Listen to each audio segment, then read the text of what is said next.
মুখের স্বাদ ফেরাতে মুসুর ডালের বড়ার ঝোল বানিয়ে নিতে পারো।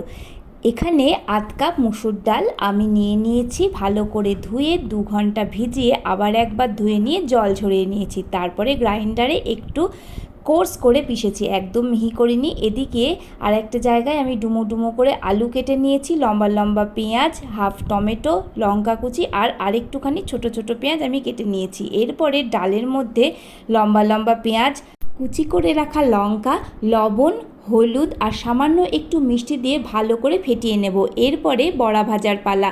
কড়াইয়ে সর্ষের তেল গরম করে আমি একে একে সমস্ত বড়াগুলোকে ভেজে নেব। বড়াগুলোর এক পিঠ মিডিয়াম ফ্লেমে 1 মিনিট ভাজা হলে আবার উল্টে 1 মিনিট ভেজে নেব।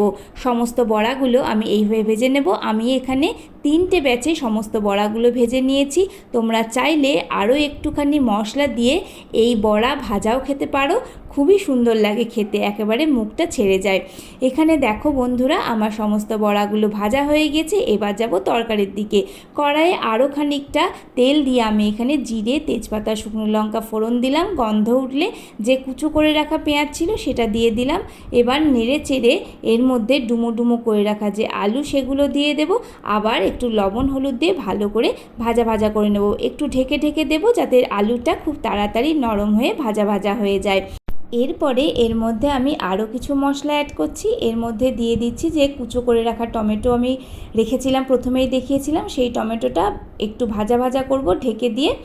এবার এর মধ্যে আমি দিয়ে দিচ্ছি 1 চা চামচ পরিমাণে জিরে বাটা আর 1.5 চা চামচ পরিমাণে ধনে বাটা। যদি ধনে বাটা না হয় তাহলে যে ধনে গুঁড়ো সেটা একটু জল দিয়ে ভিজিয়ে রাখলেই হবে। এরপরে এখানে স্বাদ মতো চিনি আর স্বাদ মতো লঙ্কা বাটা দিয়ে দিচ্ছি। আমি এখানে কাঁচা লঙ্কা বাটা দিচ্ছি, তোমরা চাইলে ঝালের জন্য লাল লঙ্কার গুঁড়ো ব্যবহার করতে পারো। এরপরে সামান্য একটু জল দিয়ে সমস্ত মশলাটা আলু সমেত কষিয়ে নিচ্ছি। যেই এখান থেকে তেল বেরোবে, মানে মশলাটা থেকে তেল বেরোবে, এর মধ্যে জল না দিই আমি আগে সমস্ত বড়াগুলো এর মধ্যে ঢেলে দেবো। ভালো করে মিনিটখানিক হাই ফ্লেমে কষিয়ে নেব। এরপরে এর মধ্যে আমি জল দিয়ে দেব। গরম জল দিলে ভালো হয়, তাহলে তাড়াতাড়ি ফুটে উঠবে।